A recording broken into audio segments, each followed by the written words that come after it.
Hello guys, स्वागत करता हूं मैं आपको अपने चैनल मिस्टर सूर्या का ब्लॉग में। आज मैं आप जो बताने वाला हूं ये इतिहास के एक पन्नों पर लेकर चलने वाला हूं मैं आपको। और वो इतिहास शायद ही आप किसी किताब में पढ़े होंगे। मैंने तो कभी पढ़ा नहीं, लेकिन सुना ज़रूर हूँ। तो मैं आज बात करने वाला हूँ काला पहाड़ के नाम के शख्सियत के बारे में। काला पहाड़ आखिर आप जानते हो काला पहाड़ कौन है? जिसका नाम इतनी भयंकर है, उसकी कारनामा भी और भी भयंकर है। जो पूर्वी भारत में वो बहुत ही कुछ तहलका मचा हुआ था। जो मैं अभी जो बात करने वाला हूँ 1569 ख्रीष्टा मतलब शताब्दी के बारे में। तो चलिए शुरुआत करते हैं काला पहाड़ के बारे में। तो उसका पहला नाम जो मैं अपने बता रहा हूँ कि काला पहाड़ नहीं था। उसका दूसरा नाम था काला चंद राय या राजीव लोचन राय। उसका नाम था, दो नाम था, एक तो राजीव लोचन राय और एक था काला चंद राय। वो है तो एक हिंदू धर्म में था, जैसे सनातनी बोलते हैं, वो वैष्णव था जो जात में ब्राह्मण है। लेकिन बाद में वो काला पहाड़ आखिर कैसे बना उसके बारे में हम लोग आज चर्चा करेंगे।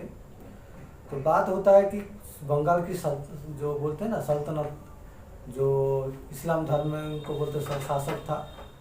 और उसका एक पुत्री थी जिसका नाम था गुलनाज उर्फ दुलारी। वो एक पुत्री थी उसकी, और उर्फ काला पहाड़। पैसे से एक था, ब्राह्मण तो था, लेकिन उसका एक हॉबी था बांसुरी बजाना। तो कभी बांसुरी बजाने के मतलब राजमहल में गया रहेगा, जिसके प्रभाव में आके उसकी राजकुमारी को प्रेम हो गया, जिसका नाम था दुलारी उर्फ गुलनाज। तो धीरे धीरे प्यार बढ़ के शादी तक पहुंचा। जब शादी तक पहुंचा तो लड़की ने चाहा कि मैं हिंदू धर्म बदल लूँ। कुछ इतिहासकारों का मानना है, लेकिन हिंदू धर्म का जो बुद्धिजीवी थे वो इनकार कर दिए।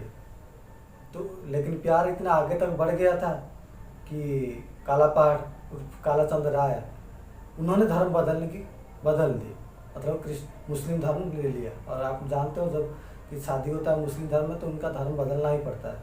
तो उन्होंने धर्म बदली। कुछ दिन के बाद, जब शादी हुआ कुछ दिन के बाद, उन्होंने फिर चाहा कि हिंदू धर्म में आने के लिए।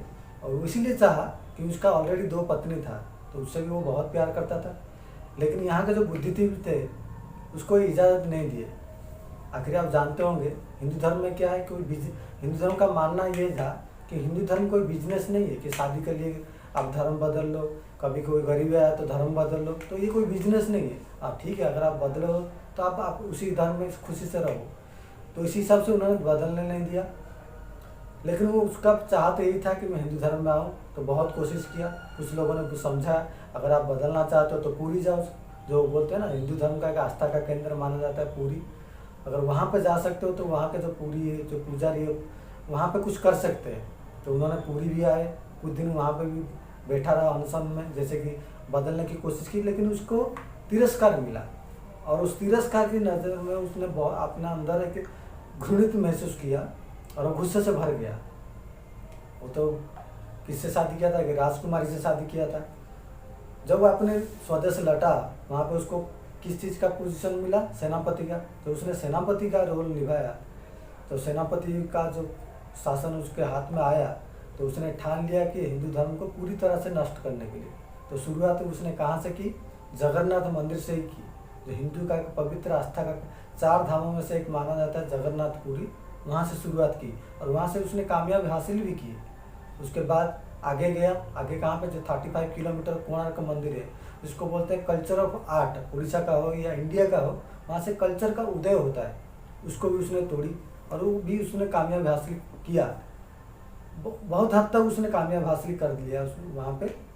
उसके बाद थोड़ा आगे और बढ़ा, जो आसाम में है माँ कामाख्या का मंदिर, उसको भी बहुत हानि पहुँचा और नष्ट भी किया।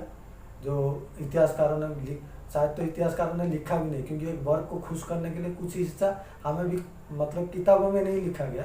ये तो कहानी से हम लोग सुनते आए हैं। और मैंने सोचा कुछ ये कहानी आपको भी शायद एक्सप्लेन करूँ तो आपको कुछ पता चल जाए। तो थोड़ा सा प्रयास था मेरा, छोटी सी प्रयास था कि एक 5-7 मिनट क्लिप में मैं आपको एक सच्चाई बता सकूँ आपको। अगर आपको इस चैनल अच्छा अगर ये कहानी अगर आपको अच्छा लग रहा हो तो मेरे चैनल को सब्सक्राइब करिएगा और बेल आइकन को दबा दीजिएगा। Thank you so much.